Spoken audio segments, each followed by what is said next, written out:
Well, ladies and gentlemen, welcome to another Victorious Friday. I tell you, I'm excited about today. I have a good friend on the line with me, and his name is Richard Blackaby. He doesn't need an introduction. Many of you know him, and his father, Henry Blackaby, has had a major impact on my life. And I just remember the time he says, "There's things happening on our watch, and what are we going to do about it?" And that legacy has passed on to Richard, and Richard is passing it on to his sons. And so I've had the pleasure of knowing Richard probably well over a decade now. Yeah. And to come back together and spend some time. Yeah, I don't want to give a huge introduction. He'll do that. I'll ask him some questions to do that. But I do want to kind of remind you of who I have with me today. I call him a stalwart in the faith. He'll never do that. He's way too Mhm. humble to do that. Mhm. But I appreciate him. Is president of Blackaby Ministries for many, many years. Lives in Georgia. I think about, I don't know how he travels internationally and tirelessly. He's got to probably be in the top 10% of Delta flyers at this point, but he's going around the world impacting lives and with his messages. And I've just been so touched with him and his message and the way that the Lord moves in and through him. I'm not suggesting that he's perfect in any way. None of us is, but I tell you, he's a dear friend, and so he's perfect to me. And so I just have to say that. And then I think about, the many books that he's co-authored. I mean, I think it's probably well over 33 now, Mhm. and probably authored and co-authored many more than that. And he certainly has had some written material that has impacted probably all of our lives. And so, without further ado, so I don't want to embarrass him. Let me just say, welcome, Richard, and it's a pleasure to have you on a Victorious Friday today. Terence, it's my privilege to be with you. So, how are you holding up through COVID-19 and this pandemic? And I know things have changed for you quite a bit. Boy, they have. I think I've had about 26, 27 flight trips Wow. canceled. I've got a huge credit with them right now, all the flights I've canceled. But, when it first happened, I mean, I don't mean to minimize all the genuine suffering that people have been through, but I just thought if I'm grounded here, I want to make the best of this. And so I started to seriously try to run and eat better and lose weight. And so I've lost about 26 pounds Oh, and wonderful. just ran my first 10K. And so I'm just like, whenever this grounding and season is over, I don't want to be worse for wear. I want to be Yeah. come out of it even better than I was before. So if I could just stay healthy and safe, I'm trying to be at least a better version of me than I was going into COVID. Man, well, that's great. I think many of people have taken this opportunity to do the same. I know I had a chance to kind of lose about 12 or 14 pounds myself Wow. and eating a little better. I'm not eating as much junk food as I used to sneak at the office. So Well, when you're grabbing burgers on the road and at the airport, it's never good, it's So never being good. home, I'm eating a lot healthier when I stay Yeah. home. So I always say it's good when it goes down, but it's it's not as you good. pay, yeah, you pay the piper. Yeah, you do. Well, I like you said, you've canceled several trips. I'm sure you'll be on the road speaking somewhere now. I had to do the same. I had actually 3 months of trips lined up in Italy and France and U.S., and I had to postpone those to 2021. Looks like, Hmm. and that has certainly changed my pathway as well. But it's good catching up with you today. Thank you. Thank you for Yeah. taking this time. Oh, you're welcome. Yeah. So, last time I think I saw you, we might have been in Hawaii or Maui or somewhere, or maybe even before then. A lot has happened since that time. Yeah. Um, Give me a highlight. What's taking place? I mean, many things have happened, but um, how's the family? How's dad? How's the wife? Just kind of give me a quick update, real quick. Well, I lots of things to say. My parents live around the corner from me, so I see them all the time and drop in on them.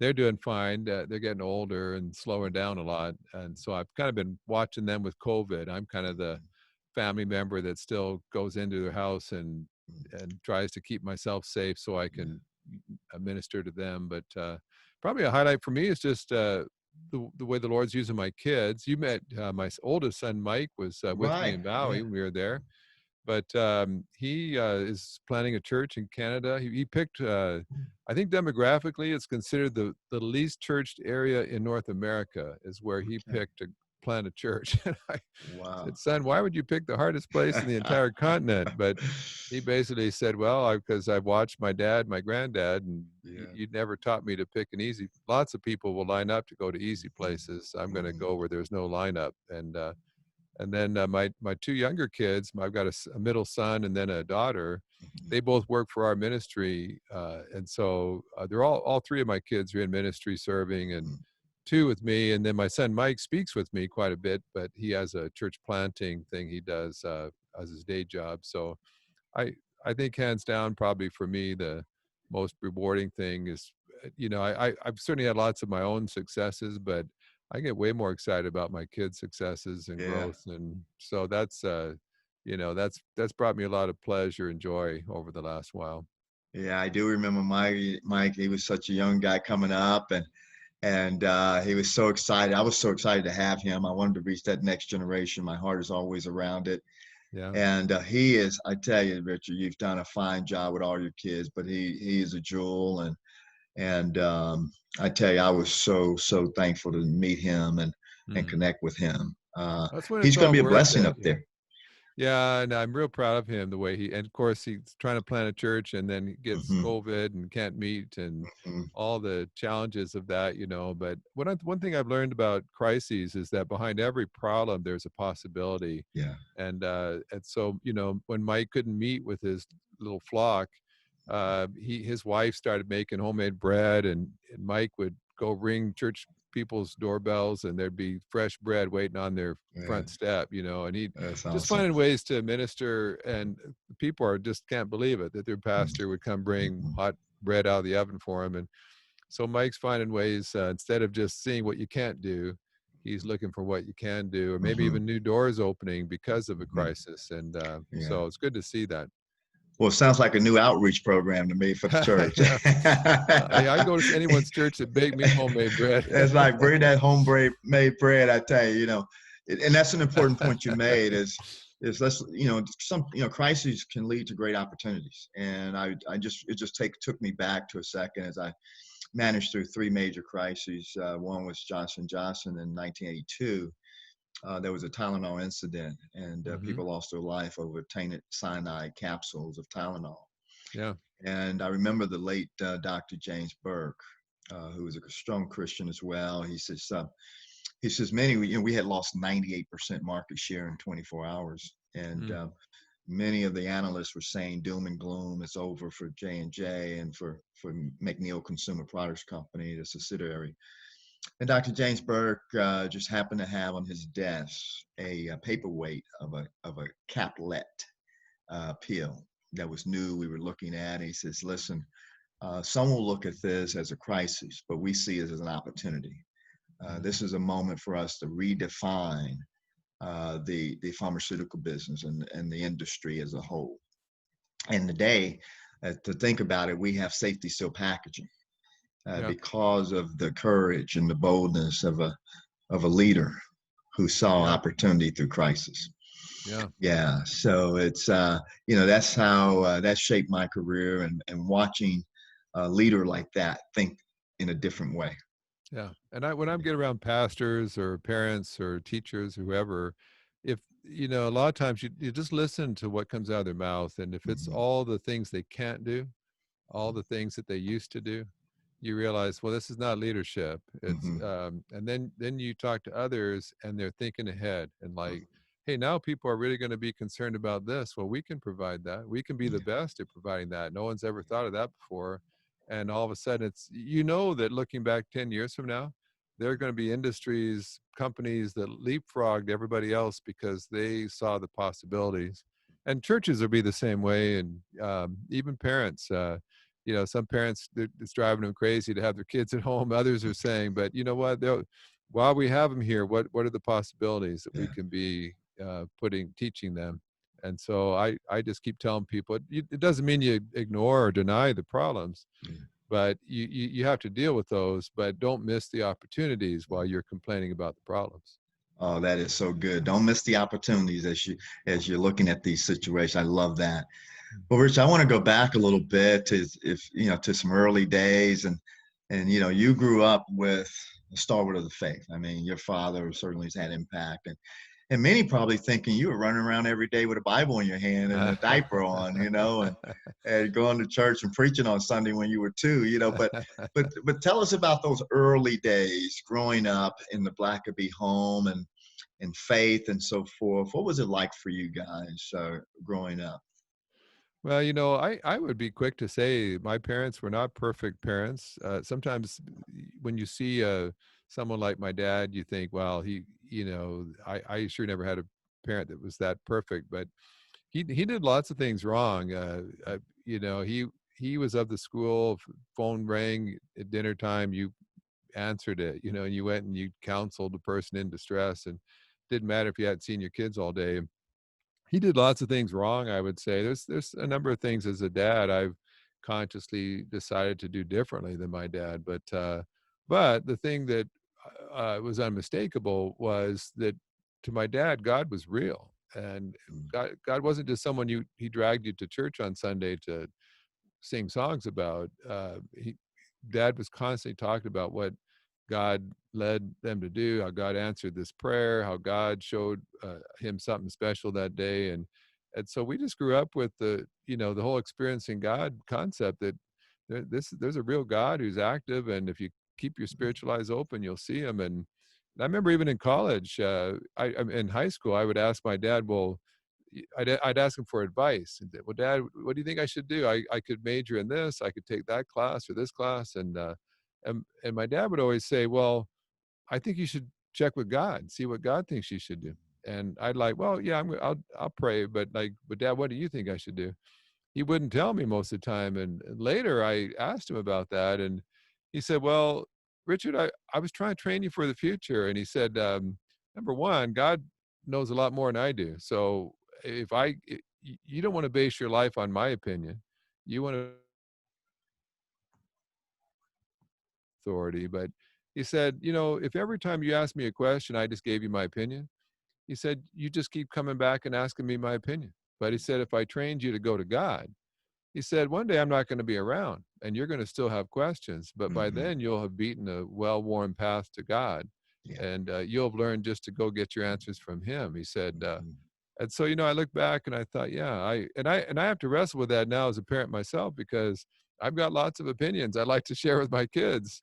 And sometimes I've had to stop myself and to say, but am I trying to teach my kid to be dependent upon me or Yeah, dependent that's upon good. God? And so those are some lessons I learned growing up with my dad. Oh, that is so good. That is so good. And now you've had a chance to raise children yourself. How would you say what did you kind of carry forth or maybe even add to your parenting style and that you know that's maybe different than the way your dad or maybe added on to the way your dad raised you guys. Probably maybe two things. One is, now I grew up in a home where there was a lot of laughter, Hmm. a Hmm. lot of fun. We sat around the table after dinner and we tell bad jokes and laugh and tell stories. And when people ask, my dad had 5 kids. All 5 are, not only are they Christians, they all entered the ministry. And my dad's got 14 grandkids, and all Wow. 14 of those are walking with the Lord, and at least half are already in ministry, and others headed that way. And so people assume, well, it must have been pretty serious and spiritual all the time, and just Hmm. constant Bible studies going on. But I guess what I learned is I looked at my kids, and at one point I had 3 teenagers in my home. I just thought, there's a lot of Christian parents worried sick that they're going to lose their kids, they're going to walk away from church, and so they try to protect their kid from the world, and they have curfews and all kinds of rules and threats if you break this and you don't do that. And I realized there's just not enough rules to make your Yeah. kids love Jesus. Yeah. You can't have enough rules to do that. And so my thought was, let's just let our kids realize that the most joyful life you could possibly live is walking with Jesus. It's Christianity is a joy-filled experience. And so let's just make being a Christian a blast, and let's make it a party, and let's laugh and let's have fun. And so our home sort of became the party place, and we had a lot of parties over the years, and all of our kids' friends always wanted to be at our house because that's where the action was. And one point, my middle son he's half kidding, but he was joking because he didn't get what he wanted. He said, "Dad, I'm gonna rebel."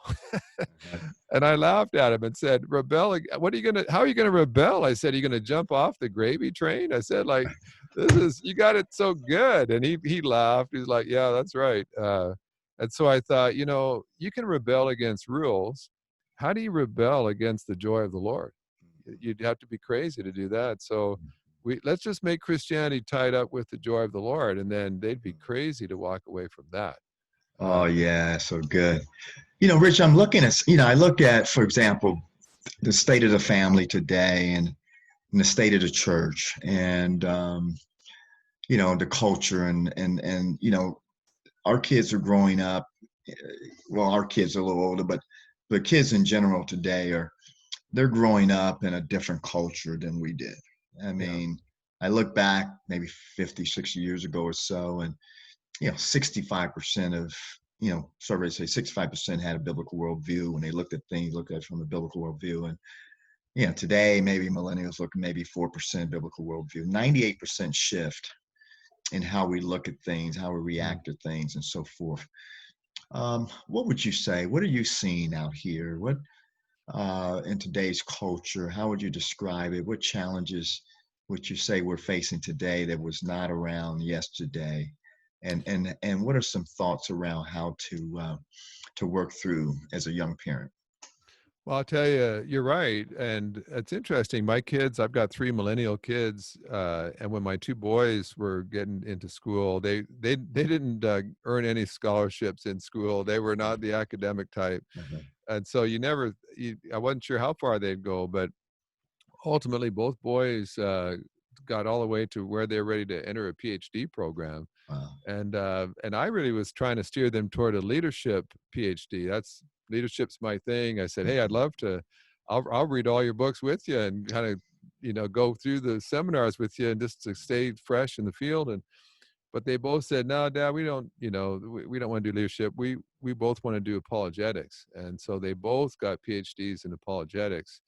And that's been a really interesting journey, just watching them and hearing what they're doing now, because they just said, the millennials on down, the things are so relative, and so much is based on emotion and feeling and shifting. What's true for you is true, and what's true for me is true.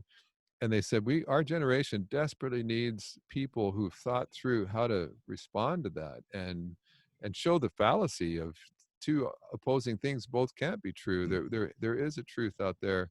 And, I work with a lot of Christian CEOs in corporate America. And I remember a couple years ago, one of the guys I was working with had a 18-year-old son that was walking away from the faith. And we had some long talks about what to do to help that child. But the father, I'll never forget, he pulled up his iPad and he began pulling up all these apologetics books that he was reading. And I was familiar with a lot of those books because at that time my sons had a lot of those as their textbooks in their PhD seminar. And I said to this businessman, I said, like, this is PhD level stuff you're reading. I know that because my son is using that as a textbook right now. Wow. I said, for a business guy like you, I said, this is deep stuff you're into. I said, I'm really impressed. And I'll never forget, this guy looked at me and he said, "It's for my son.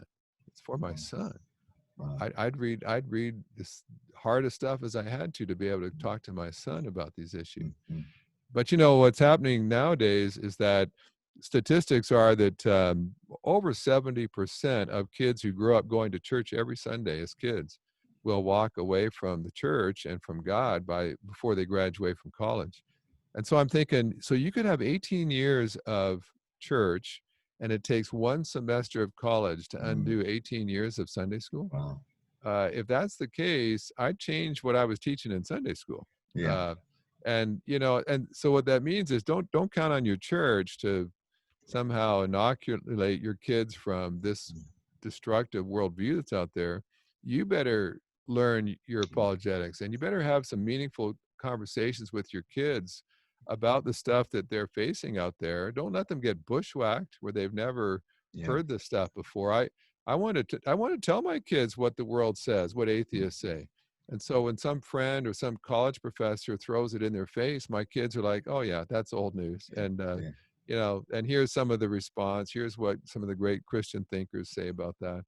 And so that means, you got to talk to your kids about more than just the game that's going on that day or the weather or politics.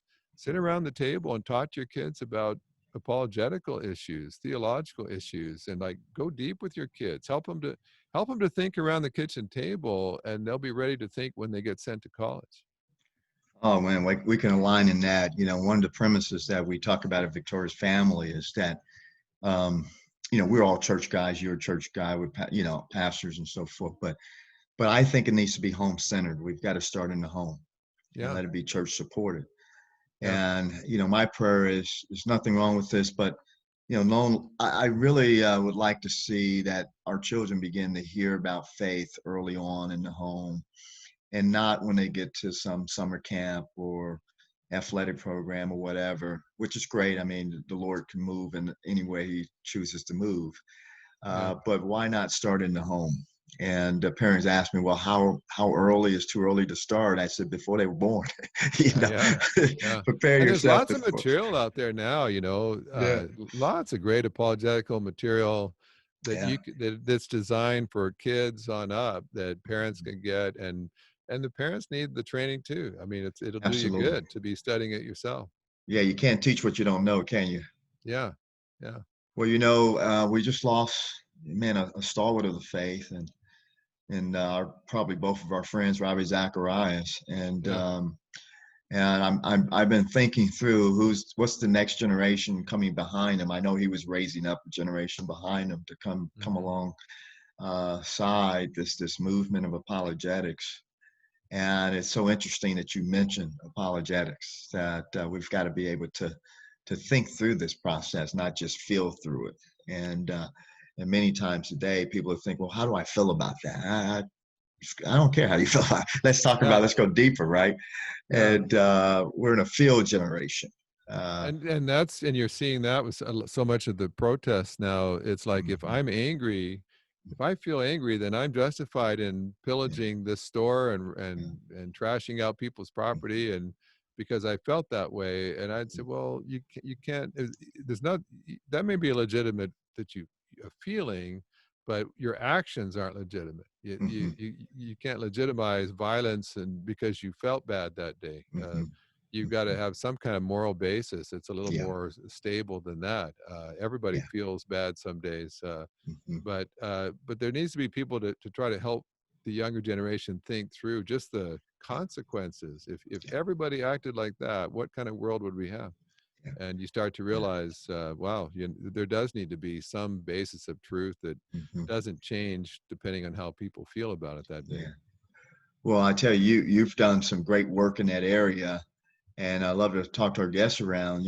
As I'm thinking about your material and experiencing God at home, and just so many other materials you prepared. Well, take me through a little bit more. We kind of started early. We kind of went through your college, and then you've had this long. I don't want to call it a career, but I call it calling, Hmm. that you've been walking with the Lord, and leadership. And take me through some of those materials, and a few lessons that you would give to young parents today, that you think would be very helpful to them in raising kids in today's culture. Well, my field is really leadership, and Hmm. that's kind of what I spend most of my time teaching. And I tell people I've led lots of different things, organizations over the course of my life. Hands down, the most difficult leadership I've ever done is in my home with my Yeah. kids, and the stakes have never been higher than with my Mm-hmm. own kids. And so that's something you really need to think through to say, how am I going to lead my kids so that they can navigate through a very difficult world and worldview and peer Hmm. pressure and so on. And you can't just take that for granted. And so a couple of things I learned as God gave me 3 kids. And of course, like my parents raised all 5 of their kids to be in full-time Christian ministry and love Jesus. And I didn't want to be the weak link, in the family tree where I messed up and dropped the ball. So I want my kids to all grow up to love Jesus. Uh, and so, what you want to look at is to say, where does God want these kids to end up? And what I found in parenting is you have sort of the same destination. You want them all to be mature, God-loving, God-following adults. But how you get them there, there's a lot of options. And I guess one of the things my daughter and I wrote a book several years ago called Rebellious Parenting. And what I discovered was there's way too many Christian parents that think that there's one way to do it. It may be that you parent the way you were parented if you had decent parents.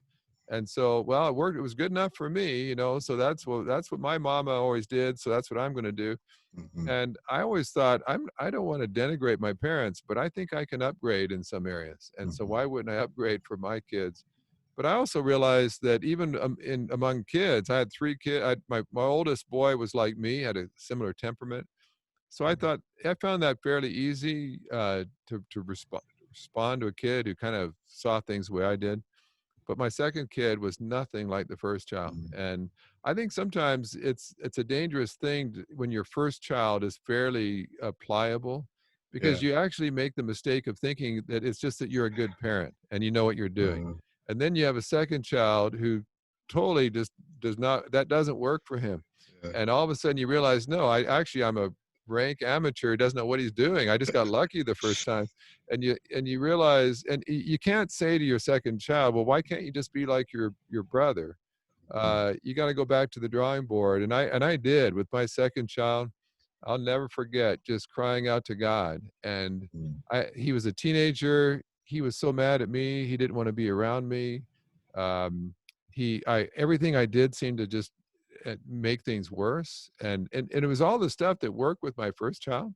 Mhm. And so it just drive me crazy. Like all this stuff worked with the first child. Why are you so stubborn? And why are you so unresponsive? Yeah. And God just basically said, look, don't blame, a good leader doesn't blame people for not following them. Yeah. A good leader says, what will it take to get this person to Mm. respond? And what you're doing is not working. So, Mm. and there's a lot of parents that just give up then. They just say, I'll tell you what, I can't tell how many parents have said, I did the best that I could. And my kids all walked away from God, walked away from the church. Someone said that to my dad one time. They said, we had 4 kids we raised in church. Now, none of them go to church. None of them believe in God. They said, but we did the best we could. My dad said, you're not commanded to do the best you can. You're commanded to give them God's best, not your best. Wow. And Wow. for a lot of parents, all they've done is give their kids maybe their best, and it's been inadequate. And so what I had to learn was every kid is unique, and you got to basically customize your parenting to each Mhm. child. So I threw out everything that had worked on my first son and had to ask God, please help me figure out how to parent this second child in a way that they respond as well. And I'll tell you, that child, when we had that big conversation, he was basically dropping out of high school. Mhm. And I thought, God, I've just blown it. I'm just a failure as a dad. And about 2 years ago, I was there when he walked the stage and Wow. was granted a Ph.D. in apologetics. Awesome. And we hired him. He works full time for us now, ministering to young people.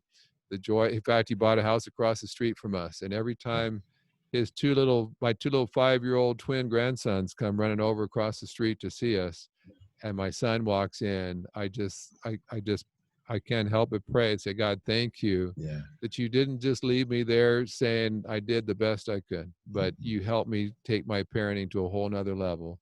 And now I Mhm. get to reap all the benefits of that. And so I had 2 boys, and both of them were very different. And then when I finally thought I got this parenting thing figured out, God gave me a daughter. And I had to throw everything out the window and start That's a all whole back new to square one playbook. again. But just to encourage parents, listen, if what you're doing is not working, quit doing that. mm, go to God, like, and let God tell you what to do. mm, My kids need more than my best, and so I go back and give them God's best. And God is not bewildered by your child. Your child is not like the first one that just has God throwing his hands in the air saying, I don't know what went wrong with that one. God has answers, and he's oftentimes the only one who does. So that's what I had to learn was every child you just hold up before God and say, and so what will it take for this child to be successful as well? Make the adjustments and let God guide you. And I've got three very different kids, but every one of them is thriving today. And each one of them I kind of parent differently, give them what, even as adults, young adults, I have to give them different things, but it's what they need to thrive. And so that's what I do. Richard, you dropped so many jewels there, I tell you. And I just was looking at a study by Bonner, and he talks about 65% of parents feeling inadequate Yeah. to I, raise their I think kids that's in the Lord. low. Yeah, I think it's low too. I'm hearing, I saw another one saying 93%, 94%. And so I'm an optimist by nature. So I took the 65% one to be true, you know. And that's been my passion is around, you mentioned leadership is how do we train up this next generation of parents um, who need to be equipped and responsible Yeah. um, in training and instructing their kids in the Lord. And I just see that as a dad, I just saw that as a critical thing that I couldn't fail at. I could fail at Yeah. a lot of things, and I have failed at a lot of things, but I didn't want to fail at Yeah. that one. Terence, something that has struck me, and I mean, this may sound kind of funny or arrogant or something, but um, I don't get that about, because honestly, the most important thing you may ever do in your life is parent. Hmm. Um, and Hmm. yet, I know people that if they're thinking about buying stock, they go and ask advice on which stock to buy. They're looking at buying property. It's like, well, would you buy in this subdivision? Would you, they want to go to a dentist. It's like, well, do you have someone you'd recommend? But then they go to parent and they don't ask for any help. Hmm. They don't like, and I just don't get that. And Yeah, I'll tell you what it is. It's pride. It's yeah, just like, yeah, hey, if I have to ask for help, then the people are going to think that, my kids aren't perfect, or that our family's not perfect. And I know when my kids were like preschoolers, my wife and I looked around at parents in our church, and if I saw a parent, maybe the parents who had a bit older kids, hmm, and their kids were great, respectful, happy, loved their parents, loved going to church, we'd go to those parents and say, "Hey, what are you doing with your hmm, kids? Like, they're hmm, sweet kids, they're fun hmm, kids, they seem happy to be at church, they seem respectful." And of course, the parents would always say, "Oh, we don't know, we're not experts, we're just doing the best we can."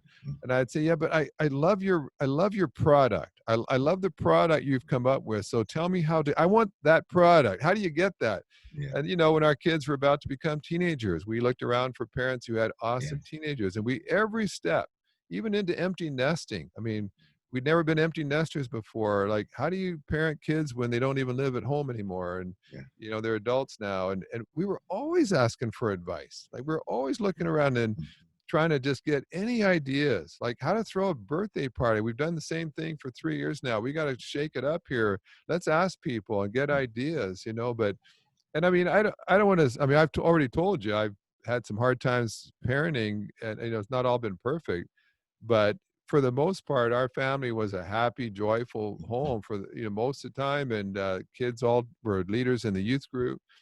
I don't maybe one or two people have ever come to us and said, "How did you go 3 for 3 with all 3 kids have gone to seminary, all serving the Lord, all love you? Like, how did you do?" No one asked that. And I'm like, why are people not out there, like, looking for help, like yeah, going to seminars, like taking classes, watching yeah, stuff like this, like I'd be all over that. Like, there's just too much at stake. You don't yeah. tell me you're too busy or you don't like to read. Right. Like, do whatever you have. Like, this is your kid. Like, do Yeah, whatever you have to do. You can't get this one wrong. But pride will just make you suffer in silence, and your kid's on drugs, your kid's dropping out of school, and you don't even want to let your best friends know they should be praying for your Mhm. child. It's like, hey, if my kid needs help, I'll get on the rooftop and shout for help. Yeah, Anybody, yeah, just this is my kid. yeah. But I think we just have to crucify your pride, pick up the phone, and start getting Mhm. help and get Yeah, people to pray for you. yeah. And I had a brother that went through a difficult time in high school, and my parents were highly respected, godly people. They got everybody they met, and they'd Mhm. be almost a stranger, and they'd say, Mhm. "Pray for my son." Yeah, And it's like, "Well, aren't you embarrassed?" I say, "Who cares about whether I'm embarrassed? This is my son. Just right. pray." Yeah. And God did a fantastic, miraculous work. And so when people say, "Well, how come you were just fortunate? Your kids all turned out okay?" I say, luck means that you win the bingo game. You don't get good kids out of luck. You do Yeah. it because you sought help and you learned and you Mhm. asked forgiveness and you kept Mhm. growing and you kept doing whatever it took to, to Mhm. to be the parent your kids needed you to Yeah. be. Oh, I think you're right on. And I look at, that's why we started Victorious Family, and that's why we started Victorious Friday is to, yeah. And you mentioned it earlier. There's a playbook, but it's different for every child. But there's a consistent playbook as well. I Yeah. call them 66 books, and we've got his basic instructions before leaving this earth. But yet, biblical illiteracy seemed to be at an all-time high these days. Yeah. Yeah. And I, as a youth pastor, I just ran to parents. They wanted to do the right thing, at least they said they did, but they just didn't know how, right? And like you say, was it just pick up the phone or just connect with some people in a small group or just go into there's ministries out here and materials out here. And we take a lot of time to plan vacations. We take a lot of time to plan state plans and educational plans, but being intentional in saying, how do I raise Jimmy different than I raised Sue, and different than I raised Mike, and so forth. And it's just a matter of, we're not going to be perfect parents. We're not even trying to strive to be perfect parents, whatever that is. Yeah. But at least I wanted them to teach them who he is and what he's done on the cross. That I could do fairly well. And if I didn't know how to do it, I knew people who did, who could help me. Yeah. And so when I look at biblical literacy today, um, when people are just not picking up their Bible, there's plenty of Bibles, and there's about an average of 8 to 10 Bibles in every American home. So it's not a shortage of resource, Mhm. and I'm sure they own a ton of books and everything else. But so if it's not resource, it's not. We use this excuse of maybe time. We're all busy now. I don't know what we're busy doing. Maybe the pandemic is a good thing that we can. I mean, I hate to say it like that because obviously I don't want to diminish the impact and deaths and so forth. But maybe this is a good time that we can rest and be still for a minute and maybe reconnect with our children, with our spouse, Yeah. that we may have been too busy, quote unquote, Well, connecting even with just even just read or study. Our yeah, ministry has some online classes, and yeah. I'll tell you what, when COVID hit, our enrollment just spiked, and we had all these people say, "I'm stuck at home. I thought I've always wanted to take this class or read Yeah. this book, and so this is a perfect time." And I thought, well, good for you. Like, seize the opportunity here. Yeah. And Yeah. you can listen to books in your car when you're driving, while you're Mhm. jogging. Like, there's lots of ways to get information, help. Yeah. There's lots of great podcasts and different things to listen to. I've been trying to run as much as I can and play a lot of podcasts while I'm out Yeah. running. And there's just lots of ways to get information, helpful insights if you Mhm. just recognize the value, the importance of Mhm. that. Um, Well, thinking about books, and I'm sure you've either written a book or writing a book or something. yeah. Catch me up. What are you working on?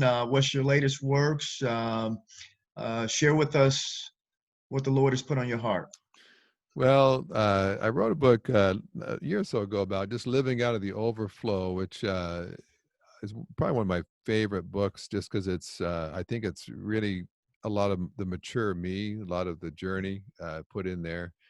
And then when COVID hit, I was there used to be an Experiencing God study Bible that had kind of gotten out of date and stopped being published, and so they asked me to overhaul that, which means I've got to basically read through the entire Bible and just Wow. point out all the juiciest, best verses in each chapter and comment on it. And so I'll tell you, that's been a bear of a project. I'm deep into Ezekiel right now and trying to claw my way through, but lots of great stuff. I Yeah. tell you what, especially with all the racial stuff going on, you can't read the prophets without hearing God over and over and over Yeah. again, just talking Yeah. about the oppressed and Yeah. justice and the poor and so on.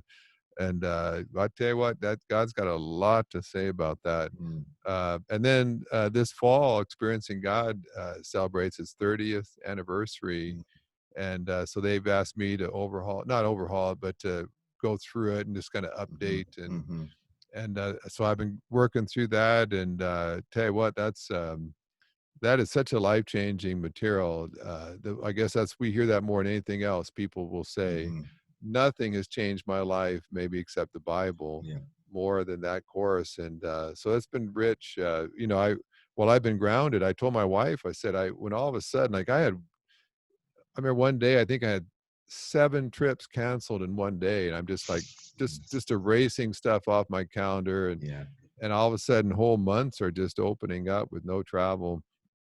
And then I was there's just so much to write and work on that I was going to bed later than I ever had and still swamped. And I just said to Lisa, I don't know how I would have ever done this if I hadn't been grounded. I just was determined to not just look at what I couldn't do, but every canceled flight, it was like, so then God, what do you want me to do in place of this? What can I do now that I couldn't have done if I was on that Mhm. trip? And I remember the first day there was a trip canceled. I was going to speak to some CEOs, maybe 16, 20 of them in a special group, and that got canceled. And so I've got a son-in-law that works for me as well, and he said, "Well, why don't you just sit down on Facebook and just do a Facebook Live devotional, like, and since you're going to be here." I said, "Okay, yeah. Well, I've never done that, but I could do that." Well, like I think the first one we did, there were like 2,500 people viewed that, and I thought, well, I was frustrated because I couldn't talk to 20 people, and I mean they are influencers, and it would have Yeah. been in person, but 2,500 or so people instead got a message. And so I just said, well, God, just help me to make those exchanges, for everything that I can't do, show Yeah. me what I can do. Yeah. And God has a way of taking it to a whole nother level if you Yeah. just focus on the positive instead of the negative. I remember something, a saying your father always said. He said, a lot of time we're out there trying to find what to do. And he says, just pray about where the Lord's already working and join him there. Yeah. And that's a lot better formula than you trying to figure it out and make it happen. Right. He'll run you off your feet. You can't generate stuff as Yeah. fast as he can. And Yeah. and I'll tell you what, in every situation, no matter how bad it is, if you'll open your spiritual eyes, you'll see God's at work there too. Yeah. And Yeah. just keep joining him, and you'll never lack things to do. One thing I can't get with COVID is how many people on Facebook and social media have complained about being bored. I Mhm. just don't even know what that feels like. Being bored. I just like, explain this to What's me. that? This is a Yeah. foreign concept. Mhm. If you're bored, you haven't been sensitive to what God's doing around you, Mhm. because you'll Mhm. never be bored if you Mhm. get up every day and say, God, where are we going today? What are we doing today? Who should we encourage Yeah. today? If you're bored, I suspect you're a little bit too self-focused and Yeah. not enough God Yeah. focused. I want to get your opinion on this. Latest study came out saying that, thinking about the boredom thing is 38% of parents, not only are they bored, but they're really going through some mental distress in a deep way during this time of pandemic. Yeah. Any wisdom, any thoughts of wisdom, any thing you like to share that could help with those parents? Yeah, well, several things, and I don't want to minimize that, but I'll tell you a couple things right off the top of my head. If you're under a lot of distress, first of all, quit watching TV, Mm, quit watching the news. I'll tell you what, the news is designed to make you distressed. Yeah, I tell you, I It's had to it's turn it off. it's designed. I mean, I want to be informed. I can only watch. I watch enough to know the basic, Hmm. big Hmm. picture stuff, what's happening, and I turn it off. And I tell you what, I've seen some Christians really angry, really upset, really agitated, and 100% of them are TV addicts. They're just Hmm. watching. The news is on when they're home, the news is playing on the TV. I've said, turn it off. It's designed to just get you upset. So you want to, I promise you, if you just turn off the TV and stop watching the news, your distress level will drop dramatically right off the bat. And then second, I just say, be praying and asking God to keep your eyes on others, not yourself. Hmm. I tell you what, being self-centered is just a recipe for frustration and disappointment and Hmm. agitation. You become aware of every slight, every person that didn't reach out to you and see if you were okay, didn't wish you happy birthday on your birthday, and you just get so distressed about that. But if you're busy just going with God, ministering to others, talking to others, and hearing their story, I was just reminded yesterday. My wife was at an event and bunch of they're kind of older ladies event that they kind of wanted my wife to join them at. She's not an older lady, but they kind of want a younger face in the crowd. And my wife came away saying all they did was just complain and complain and complain and talk about themselves. They now, my wife said, not one person asked a question about me. In fact, my wife brought our granddaughter over there just to have a little baby for people to be entertained by. Everybody just want to talk about themselves. Hmm. And I would just say, look, that's a recipe for a disaster. Yeah. So just let God go minister to somebody. It's amazing how freeing that is. And instead of and get your eyes off yourself and your problems and let God help you meet someone else's problem. It's a great stress reliever. And Hmm. lastly, I just say, you know, I'm a type A. I'm a driven, task-oriented person by, off the chart most of the time. But one thing God has taught me is that I was always delaying my joy. It was like I'll be joyful as soon as I get this project finished, or I get to year end, or we meet this goal, or we raise the funds we need for this project, and of course there was always something else that always came up, and God finally just convicted me to say, look, life is too brief, it's too precious to squander even one day of it joylessly. Yeah. And I squandered weeks where I was just kind of all of focused and obsessed, and my and the Lord just basically said, so every day that you choose not to be joyful is a day you just robbed your wife of having that joyful husband that she needs, and you Wow. robbed your kids of that joyful dad that they desperately need. And that's just a real sorry exchange. And so I just I committed myself.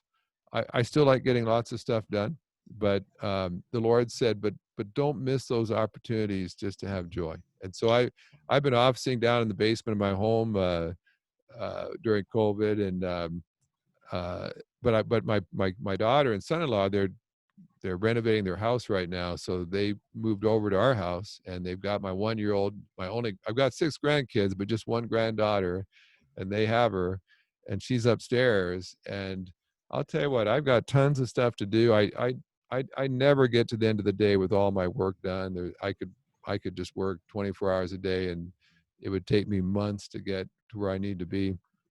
But I just regularly stop, get up, go upstairs, and play with my granddaughter for a few minutes, and just remember what really matters. Yeah. And when all these projects are long done and gone, Hmm. and these meetings and trips are past history, I'll still hopefully have this relationship with that granddaughter. And Hmm. I think what happens a lot of times is we miss the stuff that really matters, and then we obsess about stuff that doesn't matter. Oh, that's and good. and I think the Spirit of God wants us to just, I think the John says he's the Spirit of truth, and the Spirit of truth just lets you know what the truth is. And the truth is this, that you're obsessing about right now doesn't matter. Yeah. And watching a fifth hour of the same news cycle with just a different set of a panel of experts talking about the same stuff you heard about 5 hours ago That doesn't matter. Turn it off. Go get into a relationship. Go do something with someone that matters. Invest in someone's life. And that's what the Spirit of Truth does. He just helps you know what matters and what doesn't matter. And this is a time, a crisis usually is a good time to kind of recalibrate some of that. And so I'd say, listen, if you're in a bad place right now, ask God what adjustments you need to make. And one of those adjustments probably means you need to be focusing on different things than you have been. Richard, I tell you, we could go on for 3 or 4 hours, but I know you're a busy man, and I am as well. And I want to respect your time, and I'm so appreciative. Um, and this is speaking to millions and millions of parents out there. I think about this pandemic and the fact that I think of small businesses. If it's true that 30% of small businesses may close within the next 6 months for multiple reasons, that's 9.2 million businesses out there that could go under. And let's just say that they were providing financial support for, let's just say, 10 families each. That's 920 million people out there that's going to be impacted by this pandemic. And that, economic crises hurts families. It impacts families in a significant way. And I look at leadership and how leadership respond to this crisis is critical at this time. I like to give you the final word. And if you could leave just a thought, just some words of wisdom for those leaders out there who's feeling the weight, who's feeling the struggle, who's trying to not only survive, but trying to figure out how do they thrive and maybe even redefine themselves during this time. And yet, parenting is critical as well. I just love to get your thoughts around the leadership side of this, and maybe even if you can blend in some parenting thoughts. But let me give you the final word, and then again, I'll give you the final word, whatever you have on your heart too. But that's just something that came to mind. I don't know why, but anyway, let me give you the final couple of minutes here, Richard, to wrap up and just say whatever's on your heart that you like to share with our listeners. Well, I realize as a parent that there's always several sets of eyes watching me all the time. And what I've realized is sometimes I may be dealing with the moment, but the ramifications of what I do will last my kids' lifetimes. And so I'm dealing with a COVID-19 crisis right now that's unlike anything that any of us have ever faced before. And so certainly that's pulling all kinds of stuff out of leaders, and it's stressful for sure and bewildering at times. But I also know my kids are watching how their dad deals with COVID-19. And I've always told my kids that you can trust God, that you can cast your cares upon him. You can seek his wisdom. You can seek his protection, that you can find joy in the presence of God. And now my kids are watching to see if it's true or not. Mm-hmm. And maybe what really matters is not how my business turns out through COVID, but what my kids see, how their dad trusts God through COVID. Can God still give you joy when your business is, maybe going under? And can you have joy when your business fails? Can you have peace when you can't pay your bills right now? Um, and there's some bigger questions than just will your company survive. I remember working with a CEO, and he'd gotten to retirement, and he had invested, and he basically got cheated. A guy that just misled him and embezzled from him, and he lost most of his savings and his retirement, and he was having debt, and all of his fellow investors all bailed and left him holding the bag. And so he's in danger of losing his home, his car, everything, uh, through no fault of his own, except he just trusted some untrustworthy people. And he was just looking at me and saying, how could a loving God let this happen? And I said, well, I don't know all that's in the heart of God, but I said, tell me, what's your marriage like? And he said, oh, I'm married to such a saint.